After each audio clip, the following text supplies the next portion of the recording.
Bueno, soy Jorgelina Paula Molina Planas, hija de Cristina Isabel Planas, desaparecida el 15 de mayo del 77 en Lanús. Yo estaba con ella en el momento que se la llevan.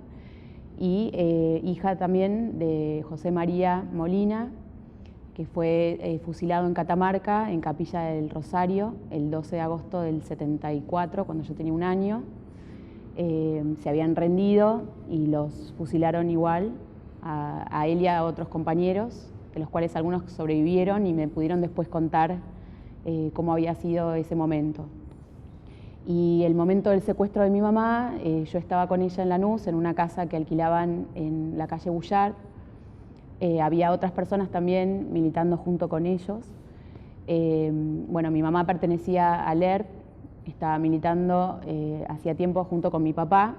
Ellos se habían conocido en la Facultad de Arquitectura de Rosario y mi mamá tuvo un hijo previamente a conocer a mi papá, que se llama Damián, que es mi hermano biológico de parte de madre, y como su papá todavía vive, él se crió con su padre en Rosario y con sus abuelos. Y en el momento que yo estaba viviendo con mi mamá en Lanús, estábamos clandestinas. Bueno, mi mamá no podía dar datos de cuál era la familia de origen, y en el momento que ella siente que ya la estaban buscando, le dice a una de las señoras que estaba en la casa que por favor, si le pasaba algo esa noche a ella, que buscara a mi hermano Damián, que vivía en Rosario, pero no le podía dar ningún apellido ni dato familiar. Entonces, bueno, justo esa misma noche llegan 5 personas vestidas de civil a la casa y se la llevan a mamá y a otras 2 mujeres. Bueno, según el relato de la señora que sobrevivió, que se llama Iris, bueno, ella se queda conmigo, siguiendo lo que mi mamá le había pedido. Ella va a Rosario a buscar a un Damián, pero sin saber su apellido, y como no encuentra a nadie, en la policía de Rosario le dicen que tenía que hacer la denuncia en el juzgado perteneciente al lugar donde había desaparecido mi mamá. Entonces esta señora se traslada a Lomas de Zamora, que justo estaba el juzgado de la jueza Pons, y hace la denuncia en el Tribunal de Menores. Y bueno, quedó en manos de la jueza en ese momento, y la jueza decide el 19 de mayo del 77 internarme en un hogar. ¿Qué edad tenías? Yo ahí ya tenía 3 años y medio, en agosto cumplía 4. Y, o sea, era consciente de que yo me llamaba Jorgelina y que tenía un hermano que se llamaba Damián, porque a esa edad tenía esos recuerdos. En el momento que desaparece mi mamá, yo como que bloqueé todo recuerdo de ella, no me acuerdo nada específicamente, y bueno, me dejan en el hogar. Ahí pierdo contacto con toda la familia, con toda persona conocida, y en los meses que estuve en el hogar, o sea, del 19 de mayo al 11 de octubre que me adopta la familia Sala, me venía a visitar un oficial de la Fuerza Aérea, que él era padrino del hogar. En ese momento estaba encargado de ver que el hogar funcionara, digamos, que tuvieran alimento, comida, vestimenta, qué sé yo. Y bueno, y él me ve a mí, que era nueva en el lugar, y según los relatos de su mujer, que después me encontré con ella más adelante, me dice que le llamó la atención que yo era una nena que estaba cuidada, que no parecía abandonada, y entonces él siente la necesidad de llevarme los fines de semana a pasear con su familia. Él tenía 3 hijos, y bueno, y entonces me llevan los fines de semana y vamos a distintos lugares, y los domingos me tenían que dejar en el hogar y yo no me quería ir porque necesitaba como un ámbito de familia. Bueno, el tema es que en uno de los paseos que hacemos a Congreso, yo les señalo un lugar y les digo, ay, ese es el jardín donde yo iba cuando era chiquita, que se llamaba Belén, que estaba a la vuelta de Congreso. Entonces, bueno, Hugo trata de investigar a ver si era verdad que yo había ido a ese jardín, entonces va con un abogado en la semana y pregunta si era cierto que me conocían. Le dicen que sí, que yo me llamaba Jorgelina, pero que en ese momento tenía un apellido falso, que no se sabía que era falso, que era Gómez Fernández. Y mi mamá supuestamente era Marta Gómez Fernández.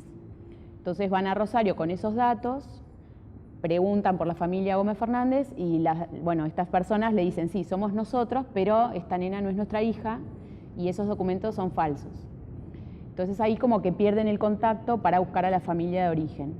Y entonces Hugo, al ver que no podía buscar a la familia de origen, vuelve a recurrir a la jueza Pons para comunicarle esto de que él quería saber quién era mi familia porque sabía que había personas que me estarían buscando. La jueza se niega y ahí es donde me quiere dar en adopción a otra familia que no buscara a los familiares de origen y que me cambiaran el nombre para tener otra historia totalmente distinta.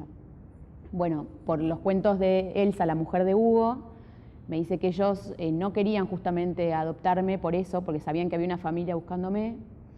Y entonces la jueza propone buscar una familia que estuviera anotada en la lista de, en ese momento está el Movimiento Familiar Cristiano, no sé si se llamaba San José específicamente el movimiento que ellos estaban anotados.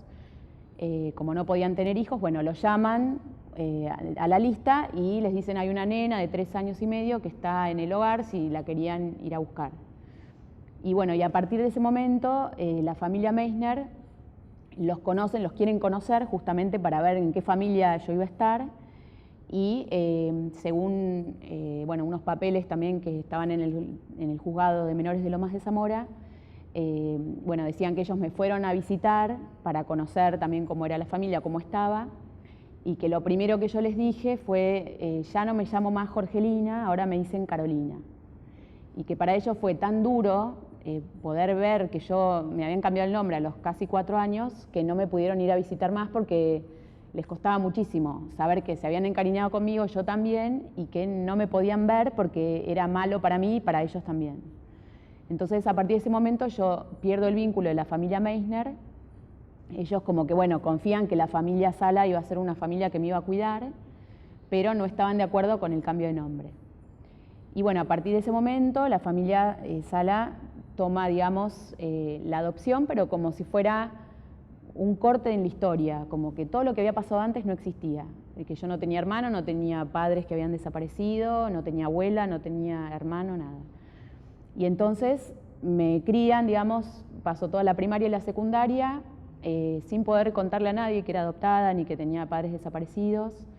No podía expresarle a nadie lo que me había pasado. Y bueno, vivía como en una ficción, digamos, como que era la familia perfecta o la familia ideal, pero sin poder decir todo lo que había pasado antes. Y en ese tiempo que estoy en la familia adoptiva, bueno, en el 82, yo me entero mucho después de todo esto, pero a Hugo Meissner lo mandan a Malvinas, o sea, lo llaman un día para pedirle si podía ir a una misión, o sea, él era piloto. Bueno, él acepta ir a la misión y esa misma noche estalla el avión en el mar y, bueno, fue como un desaparecido de Malvinas, o sea, no encontraron nunca su cuerpo. Y esa misma noche la llaman a Elsa y, bueno, le dan la noticia de que su marido había muerto. Y, bueno, los chicos también, para ellos fue muy, muy fuerte enterarse de esa manera. Y, bueno, y Elsa, después de muchísimo tiempo, se fue a vivir a Derqui, puso una escuelita para chicos discapacitados ahí. Y nosotros nos reencontramos así, entre ella y sus hijos en el 2009, que justo yo, bueno, busqué los datos y nos pudimos encontrar el 4 de septiembre del 2009. Y ahí fue que ella me pudo contar todo lo que les había pasado a ellos en esos años y lo que había significado para ellos conocerme también. Que bueno, tenían fotos, me dieron fotos de ellos conmigo. Y ellos fueron uno de los que me resaltaron que yo me llamaba Jorgelina y que ellos me iban a seguir diciendo Jorgelina porque no les parecía bien que me hayan cambiado el nombre a esa edad. Y gracias a eso también pude tomar la decisión en el 2010 de volver al nombre de origen, como de cuestionarme quién era yo realmente. Bueno, la familia que me adoptó, la familia Sala, tenían un hijo adoptivo, Fernando, Gustavo, que él también había sido adoptado, nació en el 73, pero nunca quiso saber sobre su historia. Supuestamente pensamos que no es hijo de desaparecidos porque fue adoptado de bebito en el 73, o sea que no coinciden las fechas. Pero como él nunca quiso saber su origen, bueno, todavía no sabemos muy bien quiénes fueron sus padres, si tiene hermanos, o sea, él se cerró a conocer esa parte. La familia adoptiva, en mi caso, como que me criaron con mucho resguardo, como muy sobreprotegida. Una de las cosas que para mí fue muy fuerte es que no dejaron en ningún momento que yo me reencontrara con mi abuela paterna y con mi hermano. En el 82, mi abuela paterna, que había estado exiliada en Suecia desde el 77, un poco antes, bueno, ella recibe la noticia desde Suecia que yo había desaparecido junto con mamá y desde ese momento me empieza a buscar a través de distintos organismos de derechos humanos. ¿Cómo se llama tu abuela paterna? Ana María Molina. Ella desde Suecia se contacta con abuelas, se contacta con Amnesty Internacional, Cáritas, la Cruz Roja, la Nunciatura, empieza a enviar cartas a distintos países también para que me busquen, y junto con su carta había una foto que apareció en muchos medios, que aparecía también en la bandera de niños desaparecidos, y con esa foto, que fue recorriendo el mundo, me buscaba. Pero no tenía respuesta hasta que en el 82 recibe una notificación de la Nunciatura, a través de abuelas también, de que bueno, la nena que ella estaba buscando era probable que estuviera en Martínez, en la casa de la familia Sala, que a través de un contacto que los conocía a los Sala, se dio cuenta que la foto era muy parecida a mí, entonces empiezan a averiguar por ese lado. Entonces ella tiene una entrevista en el 84 con mi familia adoptiva, y en esa entrevista ella sale muy decepcionada porque mis padres adoptivos se niegan rotundamente a que ella me visitara, a que me viera, a que yo la conociera personalmente, y tampoco querían que yo tenga un contacto con Damián. Entonces, bueno, con ese resguardo ellos me decían permanentemente que mi familia me podía influenciar, que me podían meter ideas raras en la cabeza, que como yo era hija de guerrilleros, que por ahí yo después volvía a lo mismo, como que me llenaban de miedos para que yo no me encuentre con mi historia. ¿Qué edad tenías en ese momento? Y yo en ese momento tenía 9, 10 años, y me acuerdo que tuve como una especie de entrevista con psicólogas también del juzgado de San Isidro, para ver si yo estaba bien en la familia en la que estaba. Entonces yo tenía que hacer dibujitos, como que estaba todo bien, pero porque yo tenía miedo de que me volvieran a sacar de un lugar y no saber a dónde me iban a llevar. Y por otro lado, como que mi discurso era justamente, al no saber cómo era mi abuela y no saber cómo era Damián, yo repetía todo lo que me decía mi familia adoptiva. Entonces tenía miedo de que justamente volver a perder el afecto o el cariño que había recibido y estar otra vez sola. Entonces, bueno, durante mucho tiempo yo me negué a conocer también a mi abuela y a mi hermano, pero influenciada por lo que me decían mis padres adoptivos. Y bueno, después de un tiempo, mi abuela empieza a escribir cartas para todos mis cumpleaños desde Suecia. Esas cartas nunca me llegaron, me mandaba fotos, me mandaba regalos, me mandaba anécdotas de cómo era yo, de cómo eran mis papás, siempre diciendo que ella quería que yo supiera la verdad y que en algún momento la pudiera ver. El tema es que, bueno, mi familia adoptiva nunca me dio esas cartas, y en el 2010 recién un primo que viaja a Suecia va a la casa de mi abuela allá, que está viviendo un tío, que actualmente vive. ¿Un primo de tu familia biológica? Sí, mi primo Lautaro Molina viajó a Suecia para visitar a su tío, que también es mi tío, que es Fernando Molina, que vive allá, pero como tiene esquizofrenia, se quedó allá, tiene como una especie de internación domiciliaria.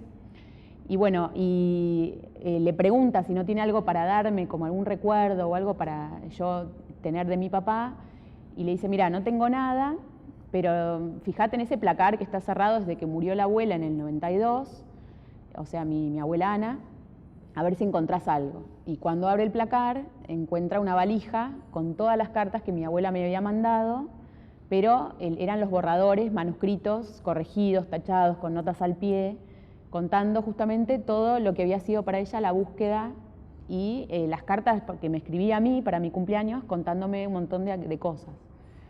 Bueno, esas cartas, cuando mis primos las encuentra y ve todos los documentos que había mandado a todos los organismos de derechos humanos, con copia de en qué fecha la mandó, por qué, todo, bueno, me las envía por encomienda, y cuando las empiezo a leer, para mí fue una emoción terrible, porque fue darme cuenta del amor de mi abuela, de la búsqueda, de todos los años que me habían prohibido verla, que no me habían dejado encontrarme con ella, y también de ver que, digamos, ella muere en el 92 sin poder al final abrazarme, o sea, que era lo único que ella buscaba, me decía en las cartas. No pretendo sacarte de esa familia, pero sí que vos sepas que yo soy tu abuela, que te queremos, que nunca te abandonaron y que sos hija de una pareja que te amó también un montón y que tenían altos valores morales. Y que bueno, que sepas eso y que no crezcas pensando que fuiste abandonada. Y bueno, y la familia adoptiva nunca me contó de esas cartas, nunca me dijo de las fotos que me había mandado. No sé si las rompieron, las quemaron, no sé qué hicieron. Y bueno, y gracias también a ese material que recibí de mi abuela, que para mí es como un tesoro, porque es como recibir de palabras de ella todo lo que significó su búsqueda y todo lo que me quería. Y bueno, y a partir de ahí yo también tomé la decisión, junto con eso, más otras cosas que me fueron pasando, de volver al nombre Jorgelina y de no sentirme culpable de esa decisión, porque me pasaba antes que yo sentía como que no, si vuelvo ahora al nombre Jorgelina voy a estar traicionando a la familia adoptiva, porque yo pensaba que era una adopción de buena fe. O sea, siempre fue el mensaje que ellos me daban, ¿no? Nosotros te adoptamos de buena fe porque hicimos todos los papeles, fue todo legal, y entonces yo pensaba que era cierto, hasta que al recibir las cartas de mi abuela me di cuenta que era una adopción legal entre comillas, porque tenían los papeles, pero no de buena fe en el sentido que no me dejaron ver a mi abuela y a mi hermano, y que no fue tan transparente como parecía. Y bueno, y ahí fue como que la decisión de volver al nombre de origen se hizo más fuerte. Y después, con mi hermano Damián nos reencontramos en el 96. Yo después de terminar secundaria empecé a estudiar Bellas Artes, que fue para mí un espacio de poder expresarme tal cual yo era y de hacer un proceso interno de reconocer, digamos, que yo estaba buscando mi identidad y que había muchísimas cosas que no sabía, pero que salían a través de los dibujos o de las pinturas. Y bueno, y en este proceso de querer encontrarme con mi identidad, en el 96 justamente decido entrar a un convento, fui monja 6 años, y fue como mi espacio neutral para poder salir de mi familia adoptiva y empezar a buscar a mi familia biológica. O sea, yo inconscientemente pensé que era mi vocación, pero en realidad estaba buscando un espacio que me permitiera tener mi tiempo para saber quién era. Y bueno, y en esos años que estoy en el convento, en el 96 mismo, es cuando tomo contacto con Damián.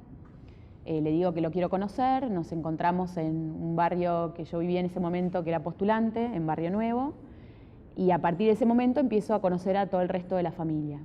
Y ahí conozco en Paraná, en un festejo de cumpleaños de un abuelo de 80 años, conozco a mi abuela materna, a mi tía, Elena, materna también. ¿El nombre de tu abuela? Mi abuela materna, Beba Planas. Y después conozco a mi tío Sergio, a otros tíos y primos, que eran un montón. Y bueno, ahí se me abrió todo un panorama de afectos y de familia, que para mí fue muy importante. Y a partir de ir armando ese rompecabezas, después conocí a la familia Molina, a mi tía Ana Molina, a mis primos, a mi prima Cecilia, que también es la hija de Jorge, que también fue asesinado en Tucumán, Jorge Molina. Y bueno, fui como armando todo ese rompecabezas y ese árbol genealógico que estaba totalmente desaparecido.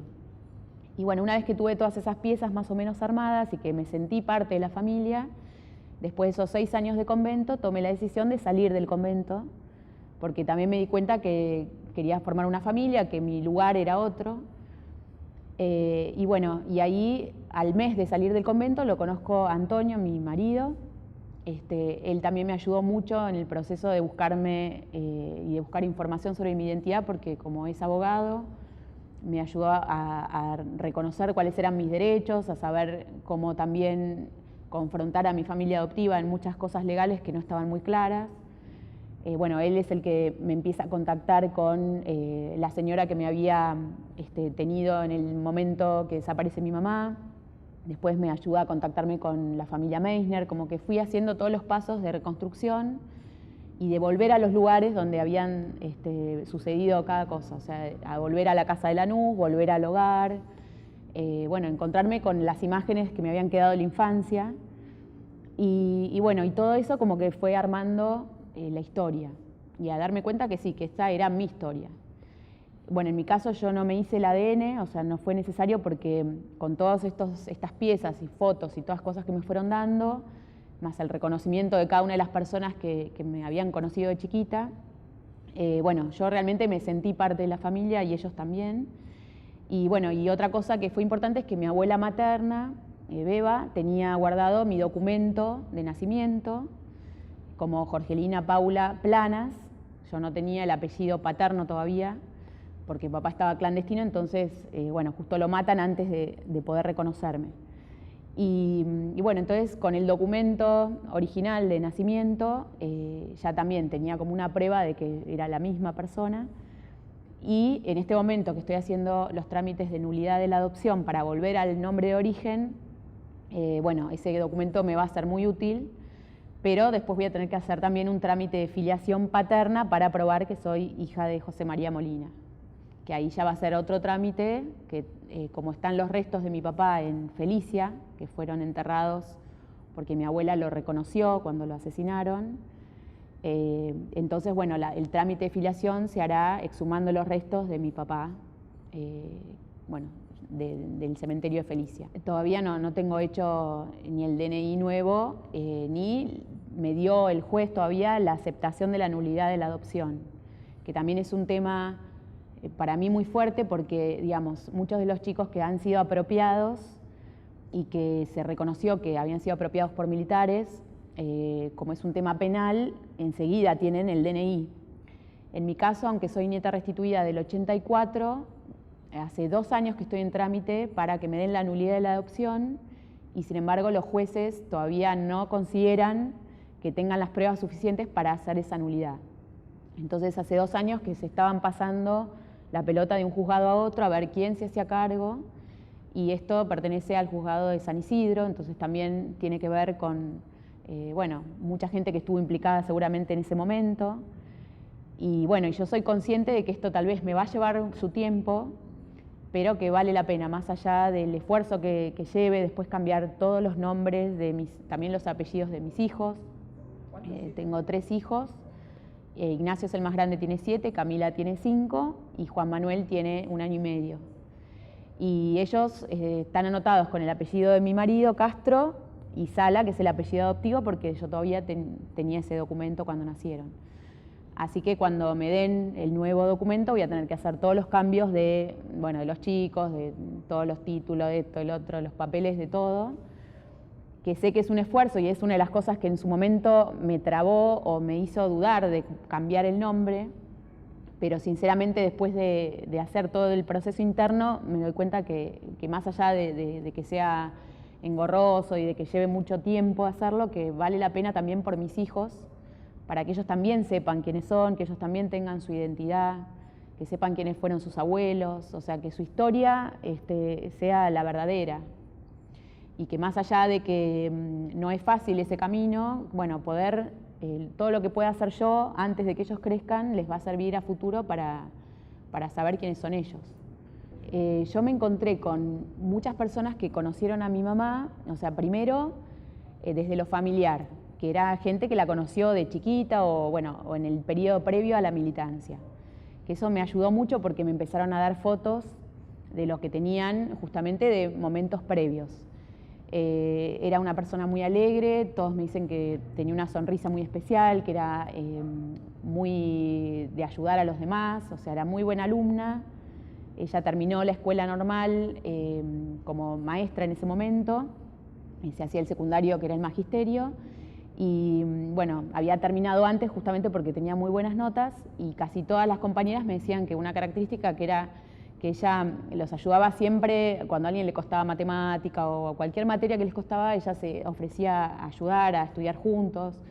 En un momento, cuando hago la muestra Geografías Interiores, que es una muestra artística que cuento todo el proceso de recuperar la identidad a través de lo artístico, bueno, empiezo a recopilar material y una persona que viene a la muestra me dice: mirá, yo fui compañera de tu mamá de la escuela de Paraná Y bueno, vengo a la muestra y veo que vos sos la hija, así que me emociona muchísimo. Y ella me contactó con todas las compañeras que justo ese año cumplían 50 años de egresados. Porque ¿dónde nació tu madre? Mi mamá nació en Paraná y hizo toda la escuela primaria y secundaria en Paraná. Y después estudió en Rosario arquitectura. ¿Dónde naciste vos? Yo nací en Rosario el 5 de agosto del 73, porque era justo el lugar donde estaban estudiando arquitectura mi papá y mi mamá. O sea, ellos se conocieron en los 12 por la Facultad de Arquitectura. ¿Tu padre dónde nació? Y mi papá nació en Santa Fe, él era de Felicia, un pueblito muy chiquitito de Santa Fe, y mi abuela Ana María Molina era maestra, docente, era directora de la escuela de ahí de Felicia. Entonces ellos vivían arriba de la escuela, que justo también en un momento fui a visitar Felicia, porque ahí está también el cementerio donde están enterrados los restos de papá. Y bueno, también me pude contactar con algunas de las ex compañeras de mi papá de la escuela. ¿Qué sabes de tu padre? Y de mi papá, algo como muy característico de él era que era muy divertido, o sea, se prendía en todas las fiestas y jodas y qué sé yo. Era también muy alegre, tenía un carácter muy firme, muy fuerte, o sea, como que era muy alegre para jorobar y todo, pero en las convicciones era como muy estricto.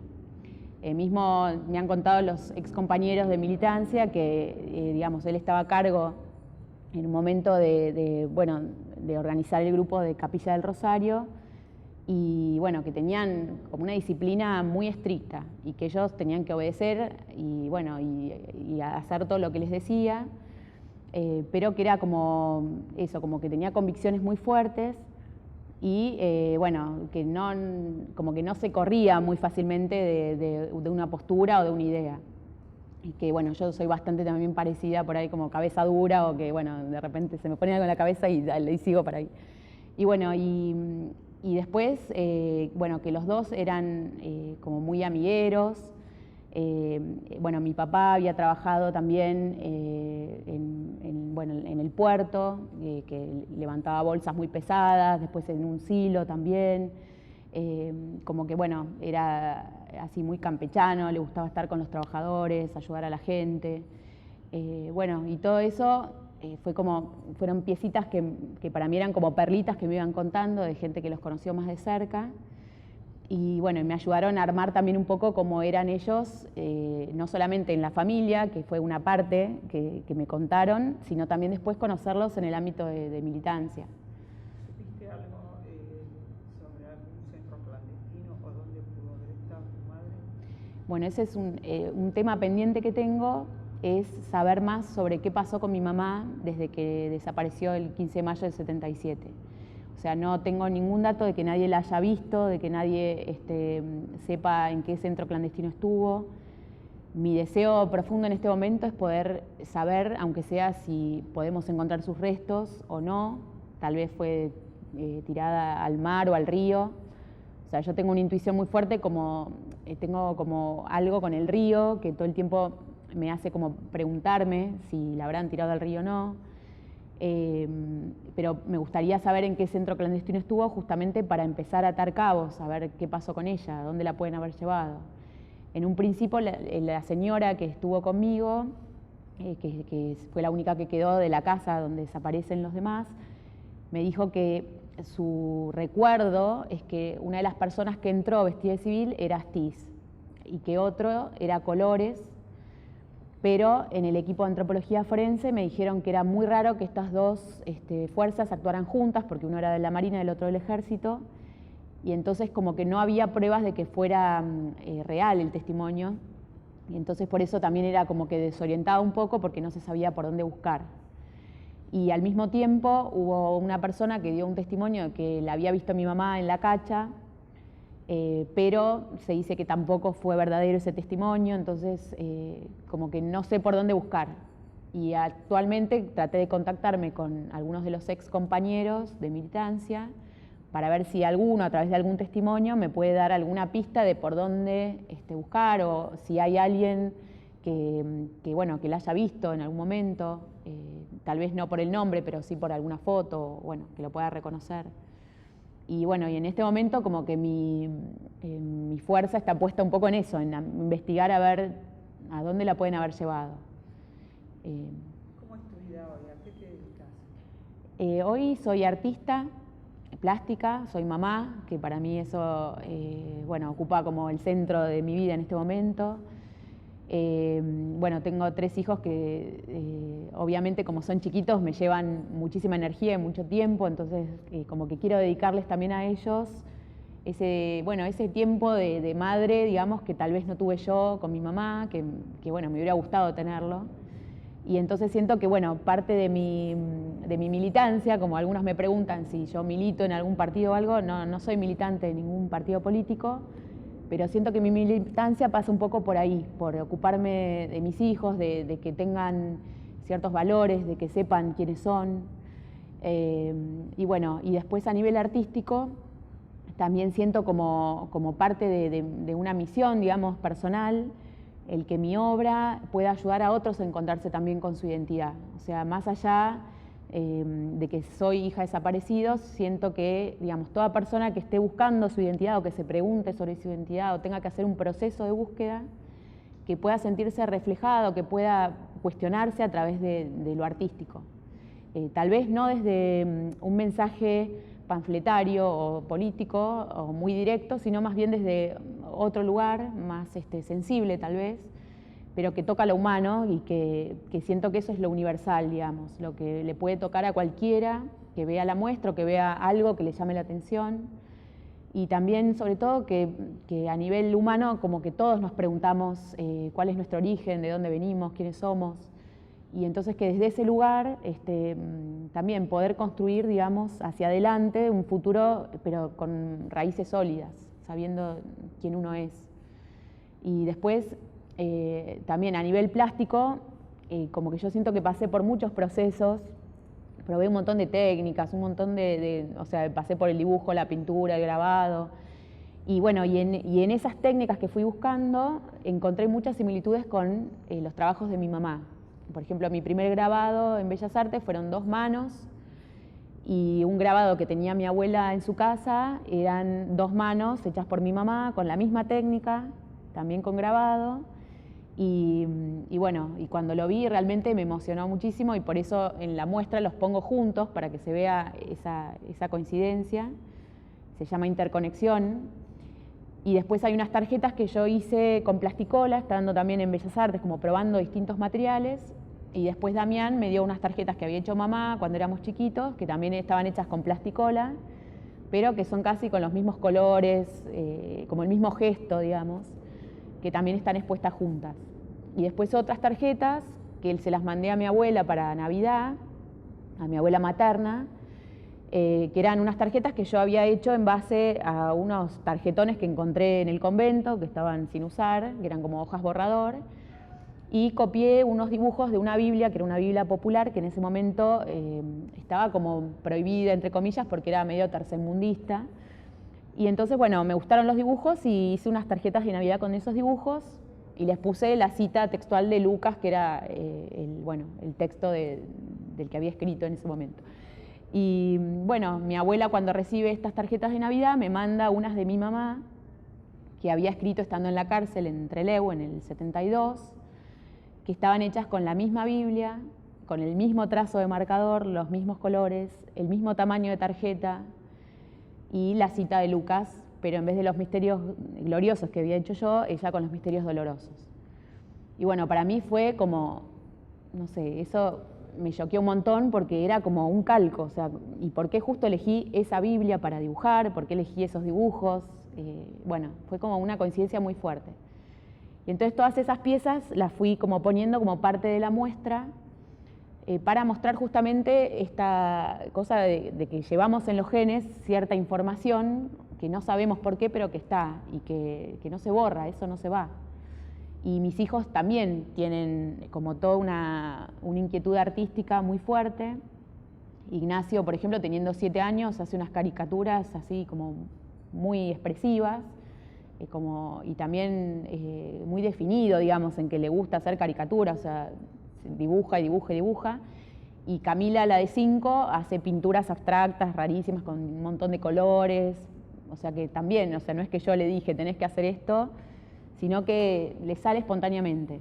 Entonces, bueno, todo eso me fue mostrando que, digamos, a nivel biológico uno lleva en los genes algo que no se borra y que la dictadura no va a poder borrar, o sea que es el mensaje también de esperanza que te queda para otras generaciones de que bueno, el arte, las ideas no se matan, digamos.